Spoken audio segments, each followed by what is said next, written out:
барып вообще болбой калдым мен. Ой, акалжатканага барып келдим. Эми мэрия шашып койду да. Ал келишим боюнча 45 гектар жер берилет. Бул жердин орточо базар баасы 90 миллион доллар.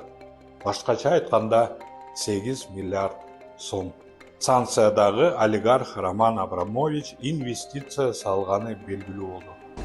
Собрала этот...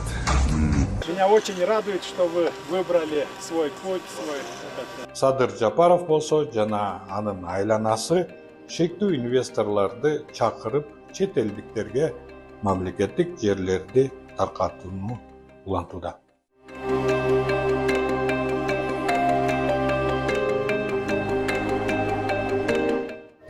Бетонду кайра койдурушту.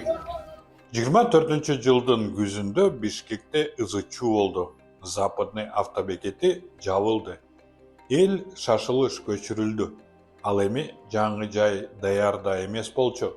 Жаңы автобекетти болсо ачык таалада түн ичинде бульдозерлер менен түздөп койгон жер болчу.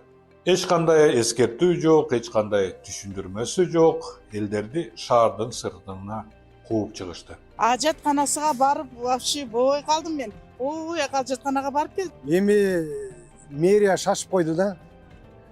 Бир 6 ай күтсө болот эле да. Мынаны карасаң, мына вокруг силерге жагабы?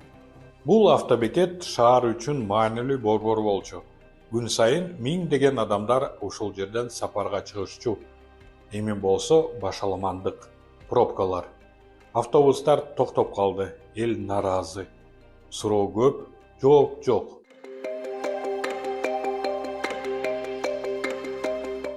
Акыры апрелде мэрия расмий жооп берди. Бишкек шаардык мэриясы 2,5 миллиард сомдук инвестициялык келишимге кол койгону белгилүү болду.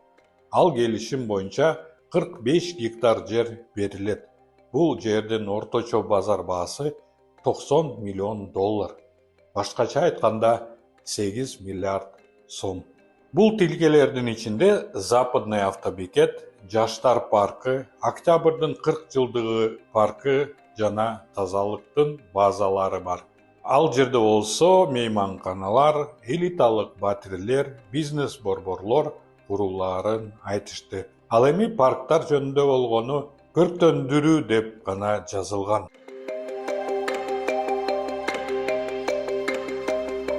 Бул жерлерди алган эки компания Invest KG Holding жана Автовокзал музей. Экөө тең 25 жылдын 27 январында түзүлгөн.